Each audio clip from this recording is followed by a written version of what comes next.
Previously on the Elevate With Us podcast. I am very excited to welcome Anthony Guadalupe to the podcast. He's one of the realtors here at Realty One Group Elevate. $5.75. Was that minimum wage at the time? That was minimum wage at the time, you know. But coming out of high school, I felt like I was balling. I have found that a lot of agents are scared of people. Yeah. How are you going to sell things if you're scared of them?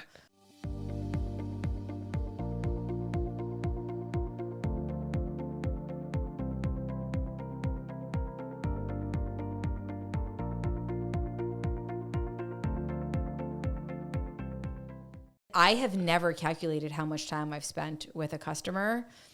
I really have no idea. Actually, I do.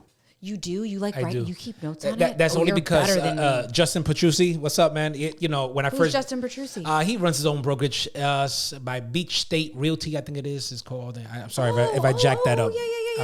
Yeah, him and I, we were in Berkshire Hathaway. He's one of the first guys that ever gave me their time and day. Oh. And I love that. And he saw the hustle inside of me. And so he would just sit down. He helped me do cold calls, which is not my lane necessarily. I hope 2025 I can make it my lane. But hey, limiting belief. That's right. So we're going to say, I cold call well. I cold call well. People like it when they hear from me. They love me. They love to hear your voice because you provide value. I love that. That's going to be, I'm going to say that 3 times in the mirror before I leave. No, you're going to print it out and you're going to put it on your mirror. Yeah. So you can read it every day. You is smart. Yeah, you is kind. You is pretty. Absolutely. I like that. I'm going to take that as I walk away. But Justin, he, I forgot where we were at. How did cold calling, writing down your hours with a customer. Oh, so he started measuring everything based on that. Wow. And he told me, he says, measure the amount of time that you're with that person. So he says, after the deal is done, let's say you, and I'm going to give a low commission here. Let's say you got $3,000 from the commission. He says, but you spent 45 hours. Divide that now. Oh, yeah, your hourly rate sucks. Yeah. So at one point, I know there was one family, I wound up closing with them last year in February. They were hearing impaired. They were deaf. Wow. I didn't realize how much work that was going to be. Sure. Even at the closing, I was at the closing for 5.5 hours because everything had to be translated. Everything had to be spoken about. Wow. Everything. We saw 39 homes. Wow. I'm not making this up, And so when I tallied up the amount of hours, it was 88 hours that I had spent with them to get them to the finish line. Right. So I started even tallying up even more than ever. And Justin, he helped me make that the matrix of anything that I do. I think it's really important. I always wanted to do that. I've done other metrics, but I've never done that. So out there, if you know how many hours you work with a customer, make a comment. I'd love to hear because I don't really know. I started doing it. I think I like that. No, I mean, I think it's really important because you can get lost and not. Well, and then sometimes you have a bad transaction. Yeah. And sometimes you might realize, hey, the juice wasn't worth the squeeze. Yeah. Or the opposite, or you might have felt like you put in gazillions of hours and you write it out and you're like, oh, that juice was okay. Yeah. It wasn't that bitter. Yeah. Yeah. Correct. And I've come to that place. Obviously, I just finished a recent deal that I was like, man, this wasn't. This I could have gone to Chick-fil-A and worked there, and that's not dissing Chick-fil-A at all. I'm just saying what they offer per hour. Right. I was making that per hour at the end. Yeah, no, and it happens. I think it's really important to know your value, and I think now as realtors, as we are being scrutinized on our commission and what we're making and what we bring to the table, it's very important to say, hey, listen, on this transaction right here, I put in 112 hours, and this is what I did, and that I think will offer you an upper hand when you're going against other realtors who are just saying, oh, I sold 123 Main Street. This is what I did. And if you're like, no, I put in 112 hours. We got it to the closing table. And this is everything I did to get there. Well, how do you know that? Well, I take notes. Yeah. I hold myself to a higher standard. Yeah. That was a really hard word for me to find right there. I was like, what is this? Here's the letter H. It's one syllable. Haven't had enough coffee yet. Somewhere out there. Yeah. No, I just kind of feel, once again, our ability to trump education over just trying to get you agree with you to sell. I need to sell. So now we've got to be greater communicators than ever. We've got to give better definitions than ever. We got to become more creative than ever. No, we do. And I think we have to explain what we do in the process. We have to explain how we do it and who we are. And it's really important. You know, what's amazing about you is you've had such a great life experience, right? You're very pragmatic. You might not have had your real estate license for the longest amount of time, but you've had a lot of great real estate experiences that make you like an old realtor, you know, like someone that's been doing it a long time. And what I love about you is you always ask questions to understand like the how and the what and the why. And you're almost always right on the money with what you need to do. I feel like this is the time to be as humble as possible, not to act as though, and I find that to be such a place of contention for us as realtors, especially when we're in front of our clients. They want us to have all the answers.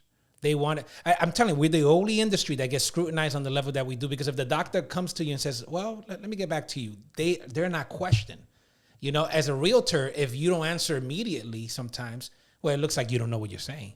Sure. And so I have to present to a lot of my clients up ahead, like, listen, hey, I'm going to hustle. I'm going to work very hard. There will be moments I'm going to have to defer to my managing broker or somebody that has a lot more experience in this area or has the resources that I don't have. Well, and this is an art. Real estate's an art. Correct. It's not a science, and you practice it, right?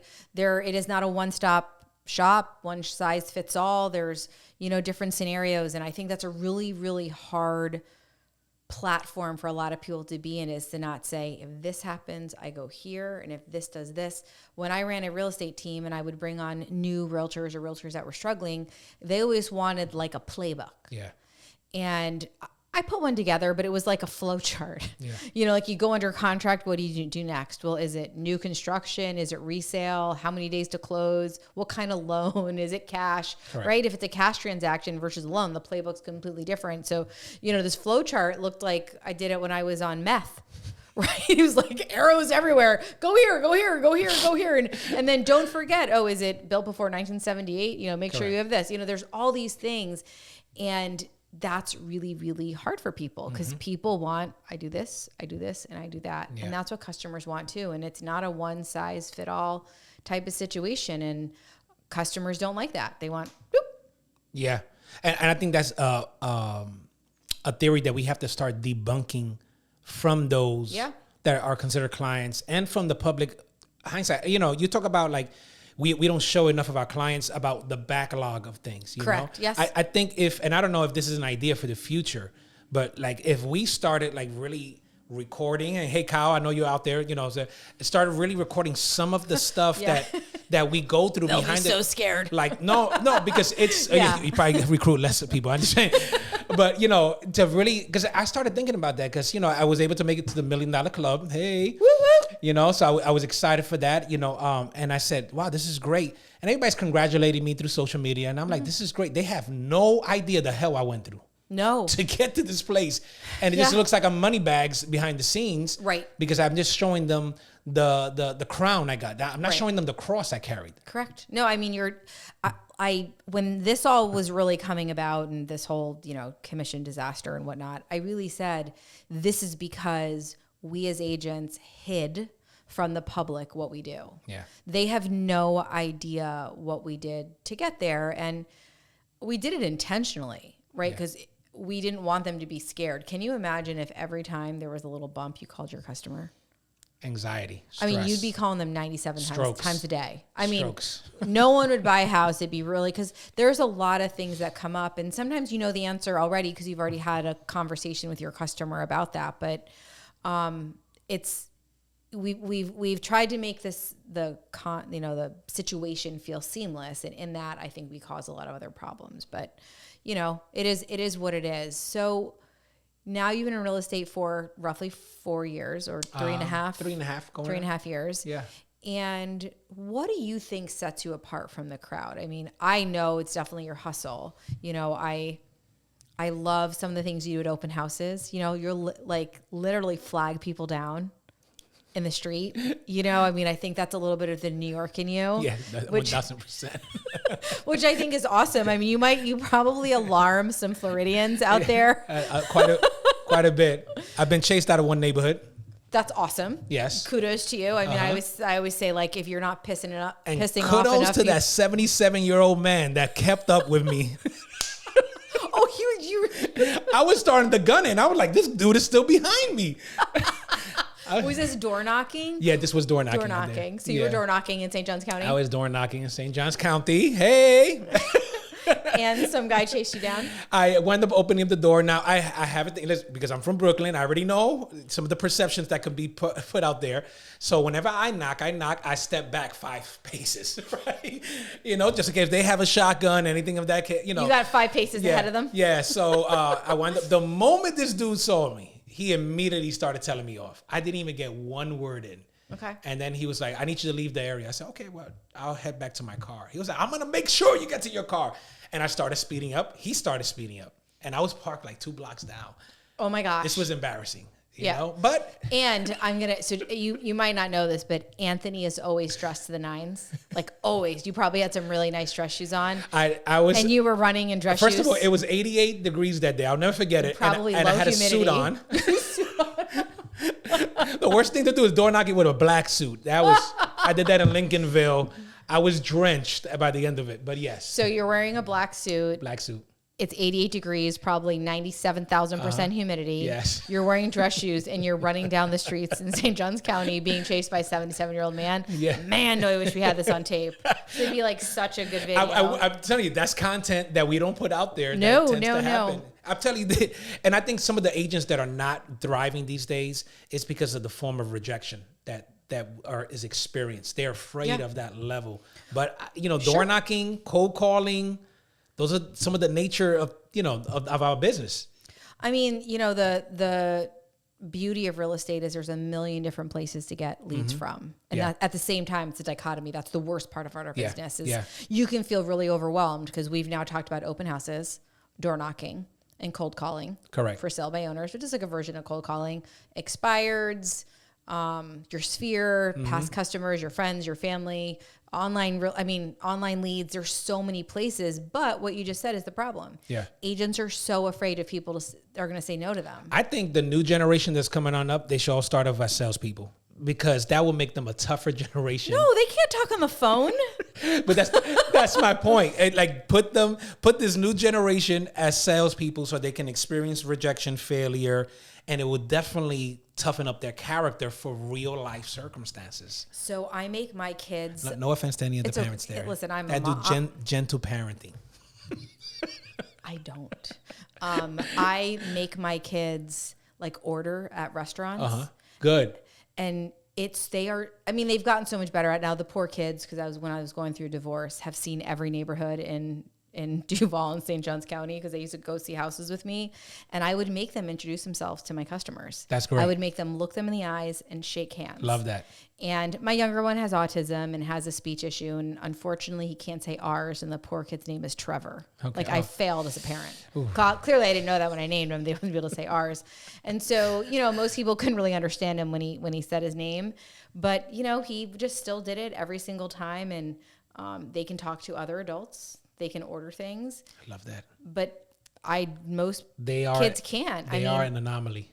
Yeah, they're not. They play video games and they don't want to do it, but I still make them. Yeah. I still make them do those things. I will make them at doctor's appointments. I will sit down and I will make them check themselves in, and you'll see them pause.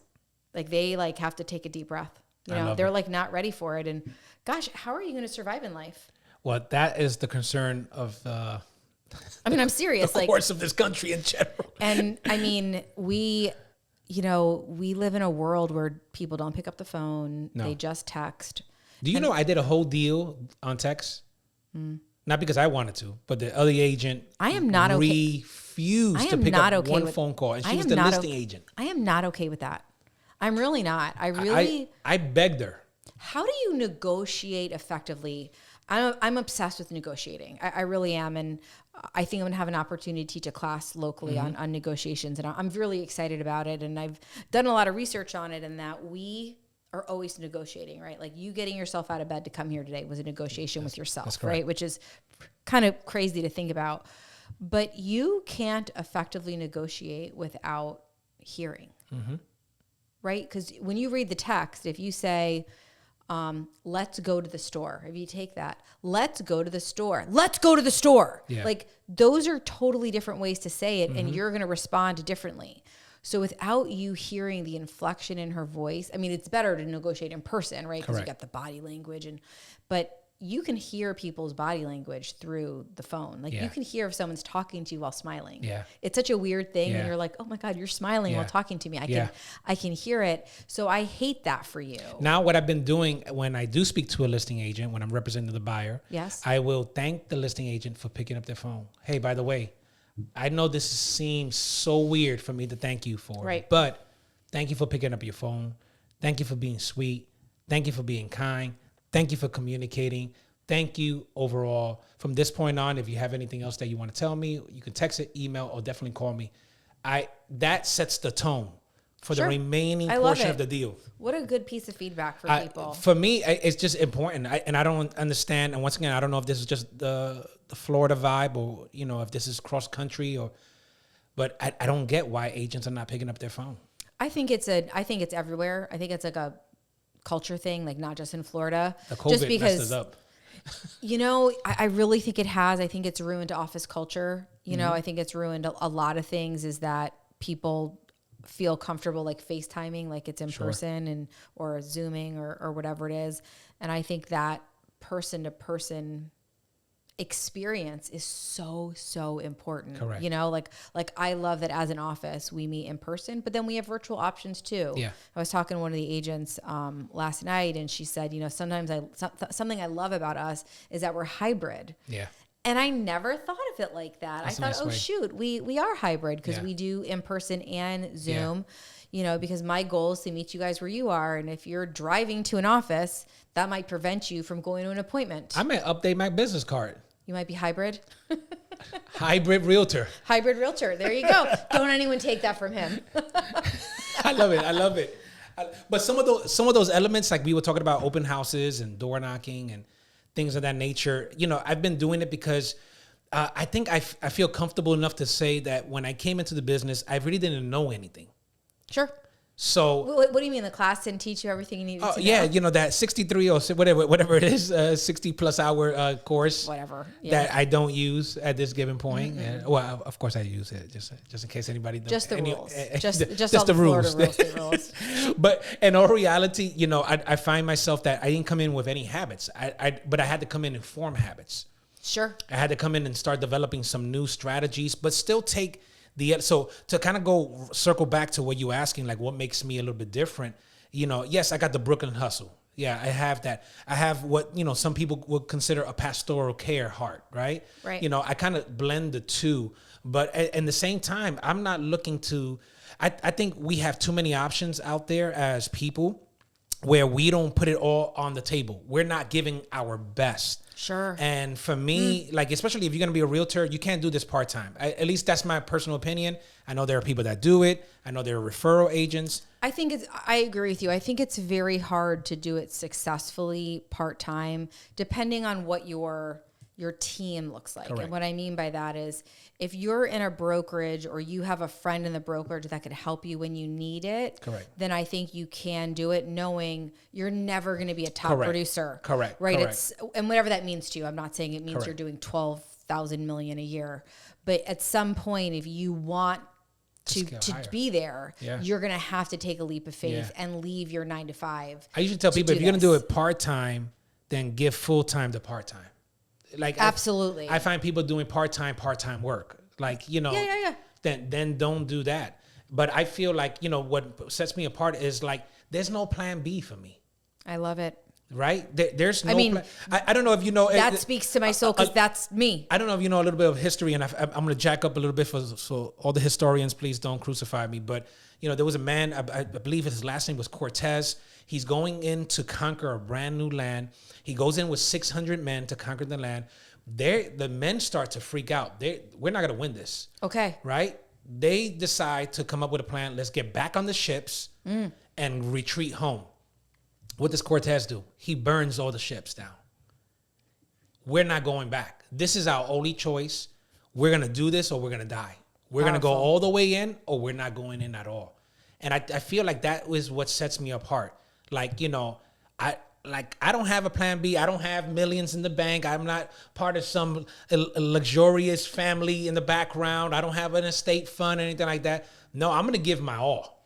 Right. I mean, I tell people all the time, this is how you pay your bills. This is how you feed your family. Correct. This is what you do. This is not a hobby. Correct. This is a career, Correct. which is a different outlook. And I think that, you know, if you're a consumer out there trying to figure out who to work with in the real estate world, because if you're in Northeast Florida, there's about 12,000 agents to pick from. Pick someone that meshes with you and pick someone that it's a career for. You're going to get a different experience than someone that's a hobbyist. Mm-hmm. And the hobbyist might still be a full-time agent, mm-hmm. right? But they might have something else helping them pay the bills, whatever that looks like. And if this is all you do and this is all you have, there's a different... There's a different drive. Different drive. You're exactly right. I don't care. I'm a little bit...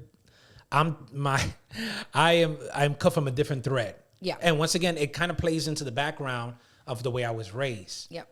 No real income coming in, trying to survive, not knowing what. I'll be honest with you, my mom is a hero to me. Sure. You know, not knowing, are we going to eat today? Right. Those things cut a different thread into your fabric of a person. So now I look at it and I'm like, oh, wait a minute. Like, if I don't get out there and make this happen, we're not going to eat. We're not going to make it. And, you know, and I'm looking for other streams of income and developing those things. But I'll give full time to the part time of that. But for this, right. There's no plan B. I'm burning the ships. I'm going all the way. Right. Now, if I sink, I sink. Sure. Nah, you're not sinking. But I'm going to hold on to Tanya here. You're not sinking. And you know what's so amazing, and I'm going to leave us with this, is that, and we've seen this theme over and over with podcast guests, is that your past did not define you. Yeah. You could have done a lot of different things. Mm-hmm.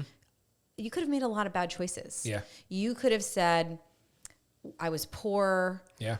My dad wasn't in my life. I didn't have anything. I'm just going to do that again. Yeah. That's how I'm going to use that as an excuse for why I'm not successful. Yeah. But instead, you use it as a platform to give back.